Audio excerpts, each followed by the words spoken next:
Welcome to week 2 or week 34, depending on your counting, how you count the themes for the lessons for this thing.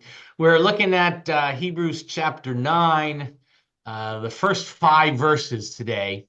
But before we do that, let's begin with a word of prayer. Dear Lord, we come before you, praising you for all the blessings you've given to us, praising you that you are superior to anything and everything that we can think of. And Lord, as we dig into your word today, we ask that you help us to understand more about you through some of the Old Testament things that you've put out there. And so we ask you to be with us this evening, give us a great time together. In Jesus' name we pray. Amen. And I've got a phone call now, but we'll turn that off. Yeah. Okay. So, having introduced over the last couple of chapters, the before summer back in Hebrews 8, the idea of a new and better covenant. And in about 3 weeks, we'll be talking about that new covenant in worship service here Sunday morning. The author goes into Hebrews basically chapter 9 and chapter 10, at least up through 10:18, talking about how the Jesus sacrifice is better than the sacrifices offered by the old covenant priests. And therefore, he's kind of, oh, here they come again. Let's see if we can get them on this time. He's demonstrating clearly his Jesus superiority, being the superior high priest.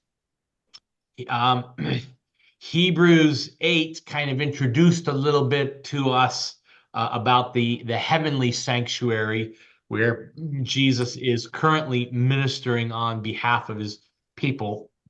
And now in Hebrews chapter 9, we're going to go back and look a little bit more at that. And the writer of Hebrews is going to tie in the heavenly temple with the earthly tabernacle. That the earthly tabernacle that God told Moses to set up back in the book of Exodus was a plan, an organized plan. And we have an organized plan, just like that was an organized plan. We have an organized plan, a master plan for how the problem of sin would be cared for. And the writer of Hebrews is going to talk about some of the Old Testament things that were in the tabernacle and explain how they're pictures of Jesus and his ministry. If you have your handout available there, if you downloaded or picked it up in church, there is a brief outline there of Hebrews chapter 9. I normally just say, hey, there it is for your overview, but there happens to be one verse in there for mom to read. So I guess I ought to bring it out. So Hebrews 9, 1 through 5, which is what we're going to be talking about today, is a picture of the tabernacle that was built by Moses before Solomon built the temple. And then of course Solomon's temple was destroyed, and Zerubbabel built another temple, and then King Herod expanded that temple. But Hebrews 9, 1 to 5 looks at that what we call the wilderness tabernacle from Moses. Later on in the series, we'll talk about the Hebrews 9, 6, and 7, describing the worship that's carried on by the priests, particularly Day of Atonement. 8 through 10 talks about the teachings of the Holy Spirit in the tabernacle, and particularly verse 10 is the verse that Mom gets to read already. So go ahead, Mom, go ahead and read. They are only a matter of food and drink and various ceremonial washings, external regulations applying until the time of the new order. And of course, Jesus is that new order, that new covenant. And so he's going to look back at that. And then 11 to 14 looks at the various characteristics of worship in the tabernacle. There's also a fairly good chunk of information, I think, from Warren Wiersbe in your handout. Be confident. I love his B series. They're really, if you want to enjoy a Bible study, pick up one of Warren Wiersbe's B. He's got all kinds. Be alert, be confident, be whatever it is, um, based on Bible books and stuff like that.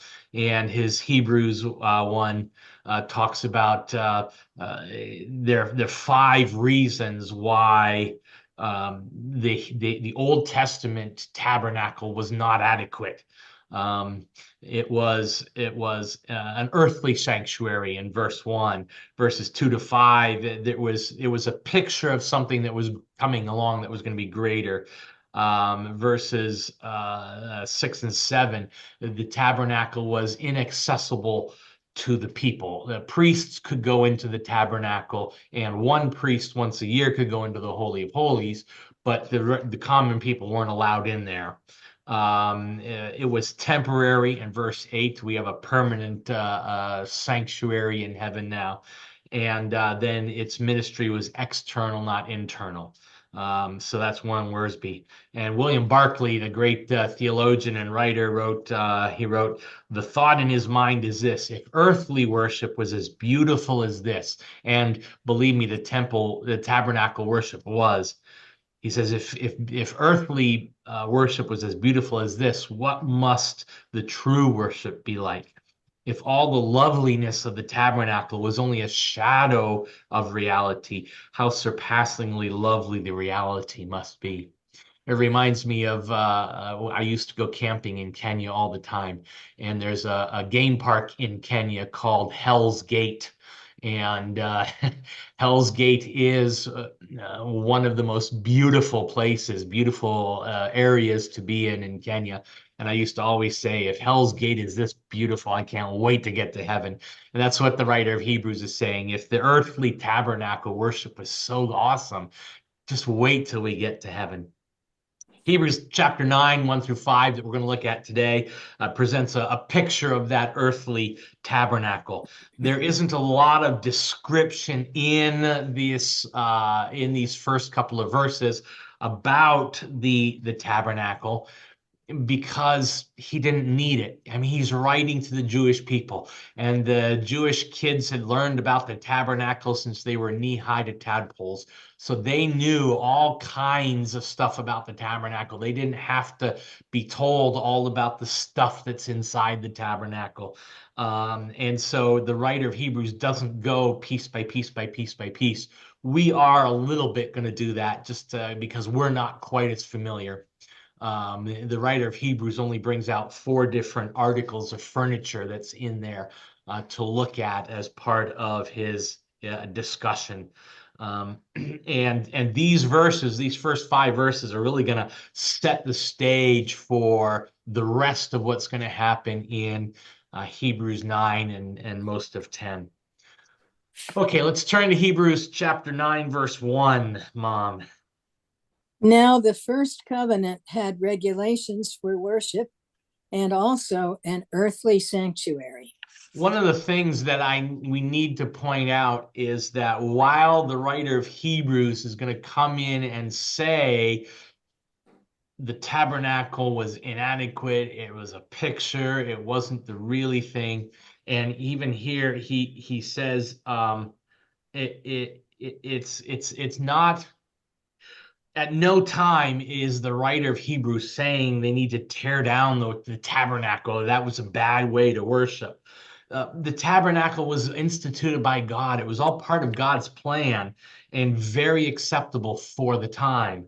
It provided a place of worship, had a set of regulations, and that directed everything, all the activities, the tearing down, how it was torn down, how it was put back up as the Israelites traveled around in the wilderness. And so the writer of Hebrews understands this is coming from God, and so he's not going to say we shouldn't have been doing it. What he is saying, though, is that it didn't do what it was intended to do. Because it was here on earth, because of its earthiness, I guess, it had limitations to a a heavenly sanctuary. The tabernacle provided a vivid picture of what Jesus would do. And every part of that tabernacle kind of points in some way ultimately to Jesus and his provisions.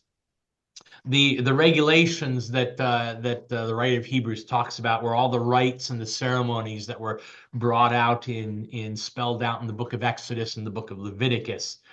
And the King James version at the end of Hebrews 9:1 talks about an earthly sanctuary. I think the Greek just says sanctuary, but that word sanctuary is intended to be the sanctuary that was built by Moses here on earth. So again, not saying that the idea of it being earthly means it was displeasing to God. It wasn't. In fact, it was present on earth, which means it had all the impurities of earth. And the limitations that we have. It was being earthly also means it was temporary. It was only around for a while after the Israelites got into the promised land and weren't moving around anymore. The tabernacle itself was done away with in favor of Solomon's temple. Third, it consisted of two parts, the outer part and the holy place, and the inner part, the Holy of Holies. When we get to heaven, we've got a much better sanctuary because we all have access to it. There is that separation that occurs in the earthly temple. And fourth, the tabernacle, belonged to this world compared to heaven, where Jesus now ministers, and we'll look at that in a little bit later. Warren Wiersbe wrote, even though the glory of God moved in the sanctuary, it was still an earthly building constructed by humans out of earthly materials. Being an earthly building, it had several weaknesses. For one thing, it would need a certain amount of repair. Also, it was limited geographically. If it was pitched in one place, it was hard to move to another place. It had to be dismantled and various parts carried from place to place. Furthermore, it belonged to just the nation of Israel and not to the whole world. And we're going to find out as we go through that the heavenly tabernacle that we have belongs to everyone, and we can all enter it no matter where we're from. Artie, verse 2. The tabernacle was set up. In its first room were the lampstand, the table, and consecrated bread. This was called the holy place. As we've noted in all of this, the writer chooses to talk about the tabernacle as opposed to the temple. Word tabernacle basically meant a place of dwelling, and it was called that because God had said, you build this and I will dwell in it. I will be there as your people. It wasn't the tabernacle, the temple per se, because the tabernacle really gives us much more description of what was being built and why, and all the dimensions of the furniture and all of that, which we do not have from the temple. And we would not get from that reading of the building of the Solomon's temple. It does, however, remind us that there was a future temple, and it was very temporary. It's going to get destroyed, replaced. And one of the points that the writer is making is that just as we had the Old Testament provisions for coming to God in a very limited way, that those provisions have been replaced by the superior offering of Jesus. And of course, the tabernacle was replaced, and the temple wasn't. So it best describes that. And the reader, the author took to the readers in this the fact that there were two rooms. He skips over the courtyard completely and goes directly into the tabernacle tent itself.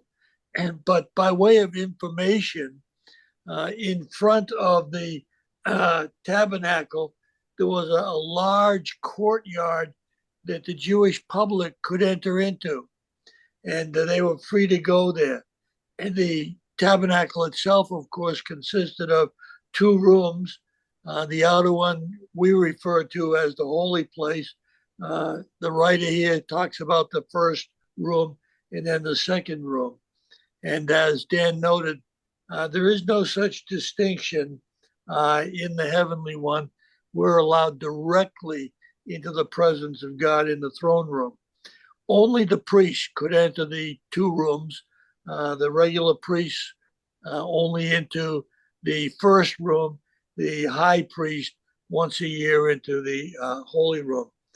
And the courtyard, again, by itself was interesting. It had a 30-foot wide door, allowing many to enter at one time into it.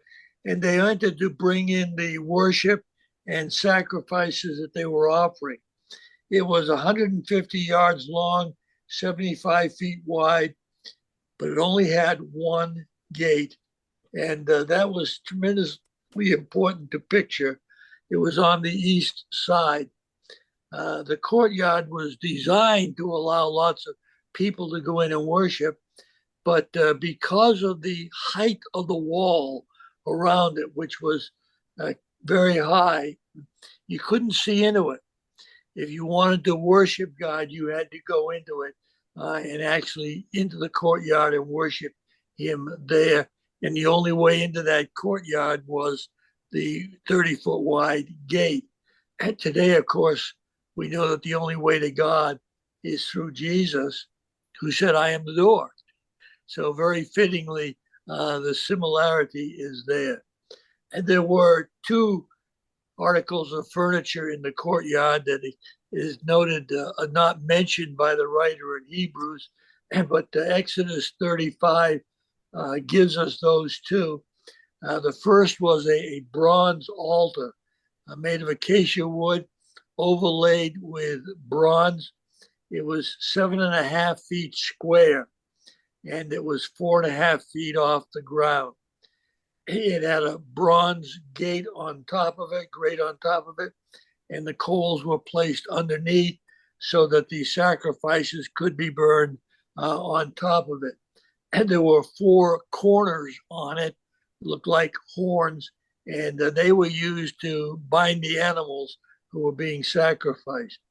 The second piece of furniture in the courtyard was a bronze laver or basin, and that was used by the priest to wash their hands before they went into the tabernacle. And on some occasions, they actually washed their feet also before they went into the tabernacle area itself. A reminder of the fact that they needed to be clean. God is pure, and He wants His people to be that way. And the tabernacle itself was 45 feet long, 15 feet wide, and 15 feet high. And as we said, there were the 2 rooms in it, the first room, holy room, and the second room, the Holy of Holies. The first room, the holy place, was 15-foot cube and took up, as you'll see on this picture that Dan has, 2/3 of the tabernacle area. And as we've noted, and you're aware, only the priest could enter there, and only the high priest into the Holy of Holies. There were 3 pieces of furniture in the tabernacle itself, and that becomes interesting. Hebrews 9:2 records that the first room had 2 pieces of furniture. According to Exodus, there were 3, and the additional one being the altar of incense. The writer of Hebrews only mentions 2, perhaps because, as he wrote in 9:5, he could not go into all the detail on it. And also the altar of incense is going to play an important role in the Holy of Holies in verse 4. In the holy place, the first room, we had a number of pieces of furniture. The first was the lampstand, the menorah, and Exodus 25 gives us the details of that. It was on the left as the priest entered the holy place. It was solid gold. It had 7 branches, 3 on each side. Your phone now. Yeah, I don't 3 feel on sorry. each side of the main stem that was there. And I guess from a practical perspective, that lampstand provided the light that the priests needed to perform their functions in there. There were no windows, there was no other light in there, and that allowed them to do that when they were there. It won't be needed in the Holy of Holies because the glory of God will lighten that area completely, his Shekinah glory. Many see this, however, not only as a practical use of providing light, but as a reminder that the nation of Israel was supposed to be a light to the world around them. They never took that responsibility seriously until the Messiah came, and he describes himself as the light of the world. But the nation of Israel was supposed to be, and the people were supposed to be, and we have the same for believers today. The second piece of furniture mentioned in the holy place was the tablet of showbread. Hebrews 9 mentions it. Exodus 25 again gives us the details of all of that. It was made of acacia wood overlaid with gold. It was 3 feet long, 1.5 feet wide, and 2.25 feet high. It wasn't huge. It sat there. But every Sabbath day, 12 loaves of fresh bread were to be baked from choice flour and brought in. And they were set there to represent the 12 tribes, the people of God. Leviticus 24, 5-7. You shall take fine flour and bake 12 loaves from it. 2/10 of an ephah shall be in each loaf. And you shall set them in 2 piles, 6 in a pile, on the table of pure gold before the Lord. And you shall put pure frankincense on each pile, that it may go with the bread as a memorial portion, as a food offering to the Lord. As most of you know, I really enjoy digging into some of the old rabbinical writings on the Old Testament. And this is one that's kind of fun because there are all kinds of stories on a secret recipe that they had, only they knew, and so forth on it. As far as we know, it was just plain bread. But it does remind us of the one who describes himself as the bread of life. When the bread was removed on the Sabbath, the old bread, the priests were allowed to eat it. Only the priests, and they were allowed to have it after they replaced it with fresh ones. And they were required to eat it in the sanctuary. So we don't know if they put garlic butter on it or not, or just ate it, but they had it. That takes us to verse 3, Artie. Behind the second curtain was a room called the Most Holy Place. Now, I do have a picture of the other article, a piece of furniture that seems to be in the holy place, that altar of incense. There's a little bit of confusion with where that actually was. The Old Testament seems to put that in the holy place. Here in Hebrews, particularly when we get to the next chapter, next verse, the writer's going to put that altar of incense into the most holy place. Some have suggested maybe there was a special curtain that surrounded it because of its use in worshiping God, that it was kind of the in between the two. So I'll show that slide in just a little bit when we get to it. But let me talk a little bit about this most holy place, or the Holy of Holies, as it's sometimes called. As far as the nation was concerned, the Holy of Holies, or the most holy place, was the most important part of the tabernacle, because that is where God was, and that's where the priest went in to offer the sacrifices for the sins of the nation.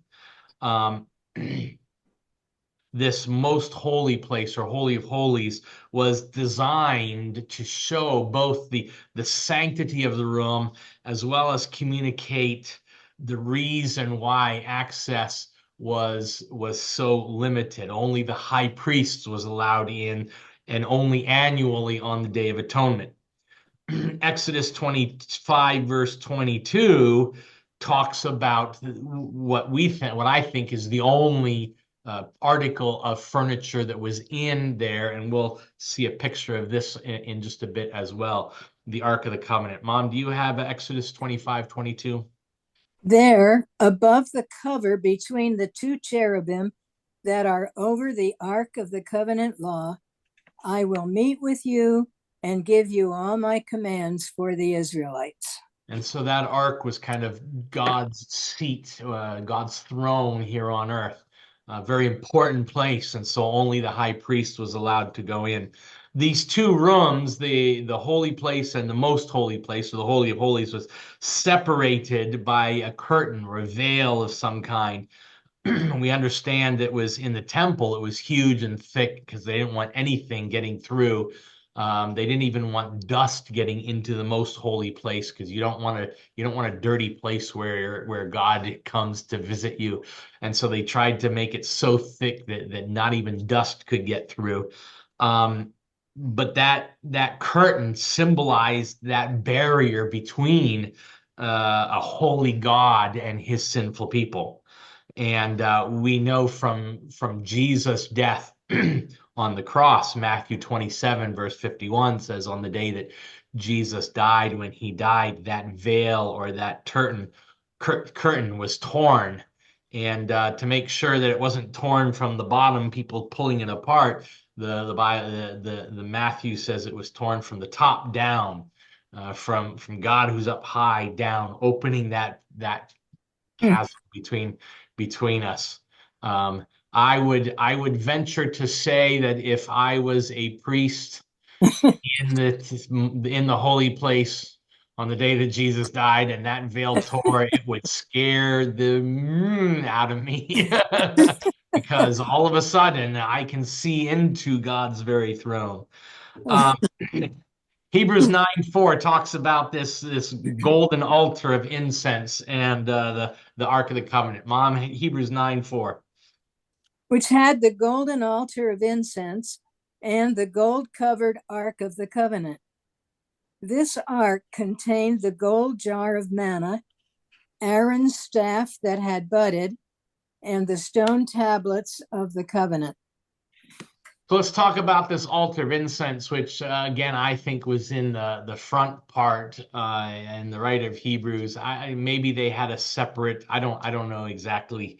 But the third article of furniture that is mentioned by the writer of Hebrews is this golden altar of incense, Exodus 30, and this incense altar represented the continual worship and prayers of the people, directed toward the God who redeemed them. And you put the incense on, and the smoke goes up to heaven, and is a sweet smell in God's presence. The altar was attended every single day by the priests, which kind of means it wasn't necessarily in the Holy of Holies, because the everyday priests had to get there and keep the smoke going. But it was important on those days of atonement where the high priest had to go in. Um, Exodus 40 does talk about how the altar of incense needs to be put in front of the Ark of the Covenant. Exodus 30 says it's in front of the veil that separates the ark. And so we can't get any more precise than that exactly what it was. Um, According to our best understanding of the tabernacle, the ark, the altar of incense was in the holy place, not in the Holy of Holies. But like I said, there was a tradition that put it behind the curtain, another that had a separate curtain that swung around it to provide like a kind of a separate room. Um, so it was still kind of sheltered from the Ark of the Covenant, but still technically in the Holy. We don't exactly know. Unfortunately, we're trying to look back at something that was only around until about 2000, 3,000 years ago, and then it's been gone since then. So we're trying to figure out how that all works. Um,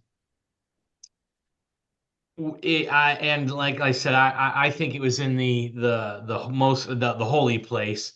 And while this piece of furniture, the altar of incense, or sometimes it's called the censer, didn't necessarily stand in the Holy of Holies, its ministry kind of dealt with the Holy of Holies. Because on the Day of Atonement, that day when the priest could go into the Holy of Holies, he would take coals from this altar of incense to burn incense in the Holy of Holies, and he would take some of those coals inside the veil, found in Leviticus. Um, and Moses, even in Exodus chapter 40, relates the altar of incense to the Ark of the Covenant, and as did the authors of Kings, First Kings. Every morning and every evening, a priest burned incense on this altar. And King David suggests it's an issue of, or a symbol of the prayers going up to heaven, Psalm 141. Um, Most commentaries agree that the function of the incense was so closely related to the worship of the temple, worship in the that it became associated with the ark, especially on the Day of Atonement, which was kind of the author of Hebrews' primary concern here. The difference between the wording of verse 2, which says in the room, and the verse 4 that said had the incense. Um, it may be important, but the altar of incense was right next to the Holy of Holies, so close to the curtain that I'm sure in the Holy of Holies, in the tabernacle, where that veil, that curtain between the two rooms wasn't as thick as in the temple. I'm sure that's the smoke of that incense still filled the Holy of Holies as well. Um, First Kings 6:22, Mom. So he overlaid the whole interior with gold. He also overlaid with gold the altar that belonged to the inner sanctuary. And so this is talking about Solomon building the temple and overlaying these things with gold. And even Solomon, or First Kings here, kind of associates the the the altar that belonged in the inner sanctuary, overlaid with gold. The other piece of furniture that we need to talk about is the Ark of the Covenant in the most holy place. Um, and writer talks about the gold covered Ark of the Covenant. Ark contained a gold jar of manna, Aaron's staff that had budded, and the tablets of the covenant that had been given to Moses. The other, oh, Dad, Dad's supposed to be. You're supposed to be talking about that part. So Well, you were right. I know. Talk about the Ark of the Covenant, Dad. Okay. We have the Ark of the Covenant, and as Dan mentioned, it's the other piece of furniture that's mentioned in relationship to the Holy of Holies. And it contained three items there. The jar of manna, the rod that's budded, and the tablets of stone. What we need to keep in mind is that these three items were not necessarily placed in that order. In fact, they weren't. And but they're listed that way in the book of Hebrews.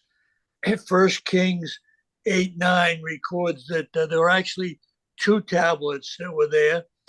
There was the law that was given, and there was also the writings of Moses in the early books of Scripture.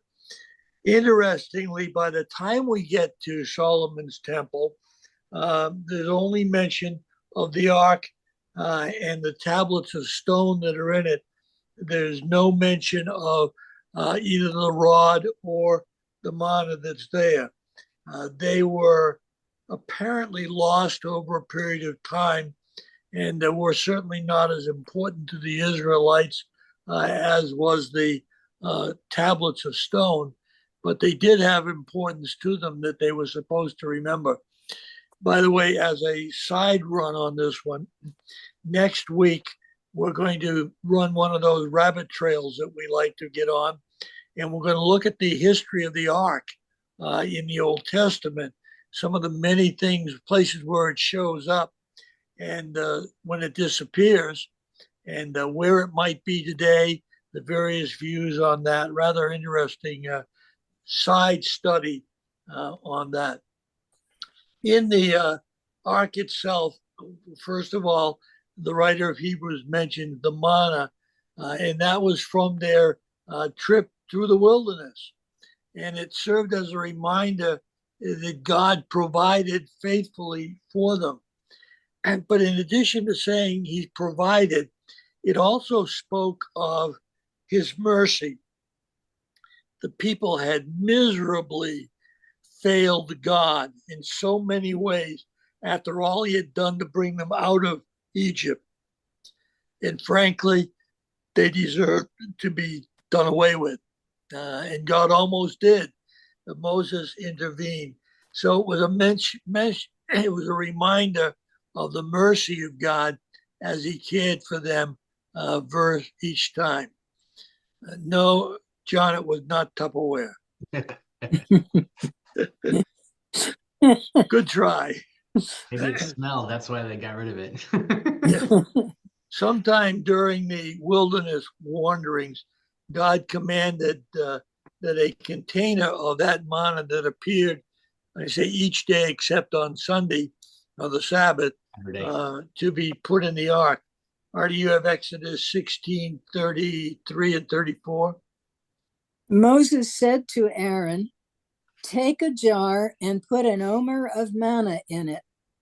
Then place it before the Lord to be kept for generations to come." As the Lord commanded Moses, Aaron put the manna with the tablets of the covenant law so that it might be preserved. Okay. And had he used John's Tupperware, it would still be around. But he didn't. So it's gone.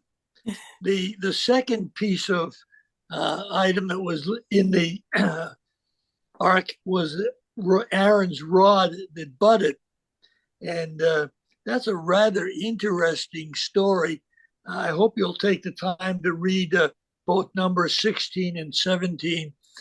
But in Numbers 16, a man by the name of Korah and 250 elders of Israel joined together, and they went to Moses and they said, "Moses, we know you think you're the one qualified to do this, but the bottom line is we're all equal, and any one of us could be the leader, and it's time for a new election and all of the campaigning that goes with it.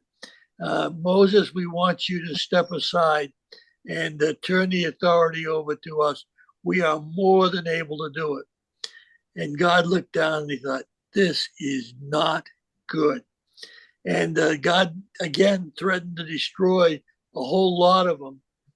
Moses pleaded with God, and God chose at that point initially to judge just 3 families. Numbers 16:31 to 35, Artie. The ground under them split apart, and the earth opened its mouth and swallowed them and their households, and all those associated with Korah, together with their possessions. They went down alive into the realm of the dead, with everything they owned.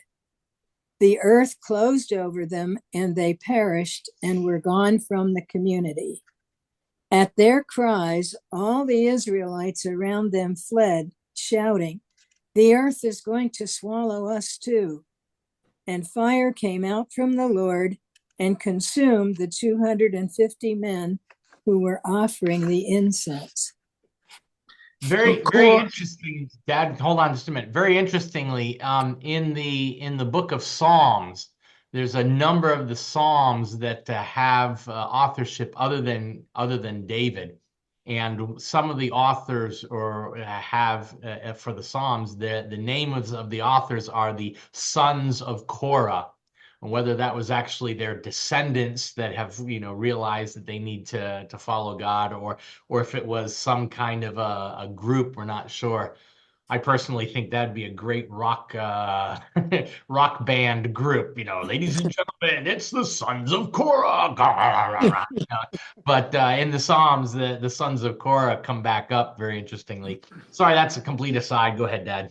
Yeah, I find it interesting. Korah and these guys came along and they said, "We are capable of running things. We can do it." And God said, "Let me fact check that one." And it did not set well with them at all. And the earth opened up and swallowed them. You can imagine the fear that was involved in that. And then that was followed up by 250 of them being being burned out with fire. And so, with all of this happening, some of the other people go to Moses and they say, "Moses, you killed our people." And Moses said, "I didn't do that. God did it." "No, no, you did it." And God said, "You're not going to blame Moses for this." He sent a plague, and over almost 15,000 died of that plague. So it goes on from there. Chapter 17, verses 1 to 5, Artie. Number 17. Numbers, that's what I said. 17. The Lord said to Moses, "Speak to the Israelites and get 12 staffs from them, one from the leader of each of their ancestral tribes. Write the name of each man on his staff. On the staff of Levi, write Aaron's name, for there must be one staff for the head of each ancestral tribe. Place them in the tent of meeting in front of the ark of the covenant law, where I meet with you. The staff belonging to the man I choose will sprout, and I will rid myself of this constant grumbling against you by the Israelites." So they after 15,000 of them die, they're still not happy. And it's like, why can only Aaron and his descendants, why are they the only ones allowed to be pastors, to be priests? And God says, you know what? Let me settle this once and for all. And he does so in a rather marvelous way. They take those staffs, one from each tribe, and they put them in the tabernacle overnight. And the next day, only Aaron's sprouted, but had budded, blossomed, and produced almonds. Artie, you want to read that whole section, verses 8, and then again, verse 10? Number 17. Yep. Aaron's rod sprouted, but had budded, blossomed, and produced almonds as a sign of God's blessing on the Levitical priesthood. God then said, according to verse 10, "Put back Aaron's staff in front of the Ark of the Covenant law to be kept as a sign to the rebellious." This is when the the rod gets put into the ark or perhaps in front of the ark, depending on where you read in Exodus, Leviticus. It's not clear whether it was actually in the ark. Most commentators feel like it was probably laid right outside of it as a reminder, but it was also in the ark when they moved from place to place with it. But God's saying, okay, we'll take a test. And whatever rod buds, that settles the question. We don't need to go through an electoral college. We can't debate the election. I'm going to choose the one who will be. And it was, of course, Aaron's family, the tribe of Levi. Dan? When I was growing up, and we used to do a lot of hiking around Kenya. It was a lot of fun. And one of the things we used to always do was find a really good stick to use as a walking stick.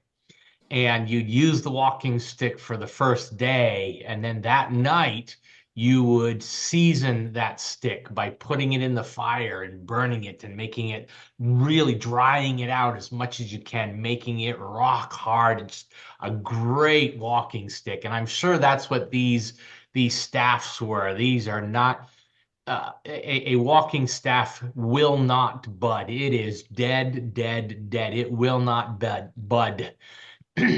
And think of like a broom handle or something nowadays, and all of a sudden this broom handle is flowering. It's got leaves and flowers and almonds on it overnight. That is a miracle. The third article of that was in the Ark of the Covenant is the tablets of the law, the stone tablets that God had given to Moses. The Ten Commandments were written on it, and that is called the covenant. The law represented a variety of things to Israelites and to us today as well. It represented judgment and reminded the people that God has a standard and a basis of judgment. The law spoke of the failure of the people to live up to it. When the law was first given, Moses was up on the mountain and the people were in rebellion. And when he came down the mountain, he he got so angry because they'd built a golden calf that he actually threw the tablets and they shattered. Um, that's an interesting story too. Moses took the golden calf and ground it up into powder and put the powder in the drink in the water and made the Israelites drink it. Must very rich diet, if you know what I mean. But there was again a judgment by God, and the in Exodus 32, 7 through 29, it talks about that, and 3,000 people were killed in judgment. But and then Moses went back up into the mountain, and God etched the Ten Commandments again onto new stone tablets, and those are the ones that then went into um, which I think is a beautiful picture that God could have when the Israelites disobeyed. He could have just wiped them off the face of the earth, and yet God shows grace and He shows mercy. He's not giving up on His people even when they deserve it. And then a thousand years later, Jesus comes along and He does keep the law that the Israelites couldn't keep, thereby establishing Himself to be our substitute on the cross.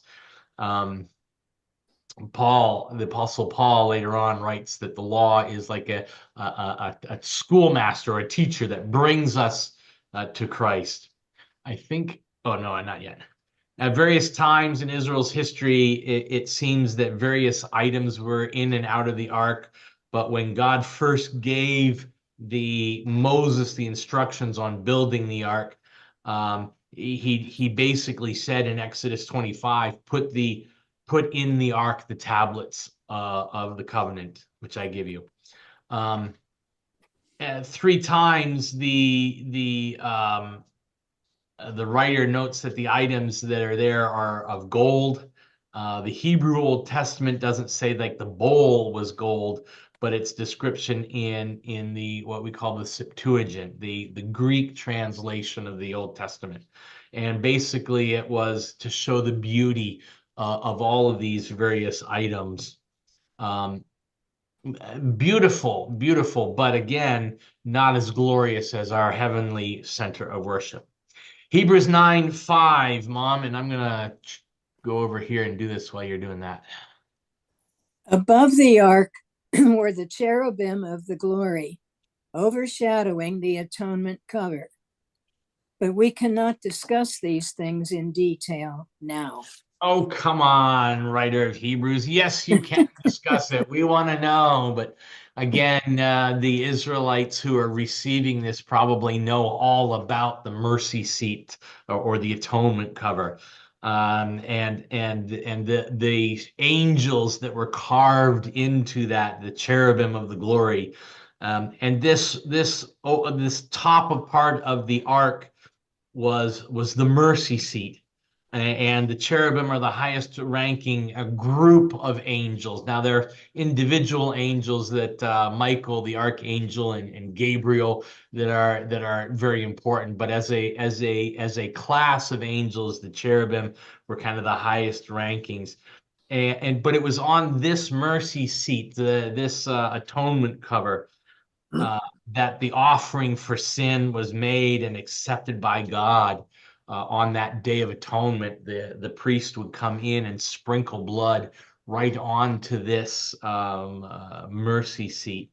Um, and in a real sense, this mercy seat was the most important article of furniture, because without God's mercy, no one could approach him. And so that's is really an important part. The cherubim that are carved on there are associated with God's glory. Not a picture of them being glorious, but of the God they serve and whose presence they're in. Um, I got to substitute teach yesterday, and at up north of Lebanon here, and the biology class was looking at the book of Genesis and talking about the days of creation. And one of the kids asked, he said, "I got a small problem." I said, "What's your problem?" "Where did the light come from?" I said, "What do you mean?" "Well, our light comes from the sun, but according to Genesis chapter 3, the sun, moon, and stars aren't created till day 3. Where did the light come from day 1 and 2? I said, "Well, it came from the glory of God." And that's why the cherubim here talked about the cherubim of the glory. It's not their glory, it's the glory of God. And their position over the ark is such that it shows their protection of God's glory. And we'll see that in the book of Revelation. We see that as well, the cherubim being around the throne of God and presenting glory to him. And then again, the writer of Hebrews writes that annoying phrase, "But we can't discuss these things in detail now." And you're like, "Oh." The overall picture of the tabernacle was very familiar to the readers, so the writer of Hebrews just didn't have to go into it in detail. The whole tabernacle spoke of God's holiness and his mercy because of the offerings of sacrifice. And it would have been easy for the writer of Hebrews to kind of get bogged down here and go into detail, but that's not his purpose. So he decides to cut it off and move on. However, because we want to know more, next week we're not going to cut it off. We're going to talk more about the ark and stuff, because we want to know more, and we don't have to worry about going. We'll go on eventually, but that's for later on.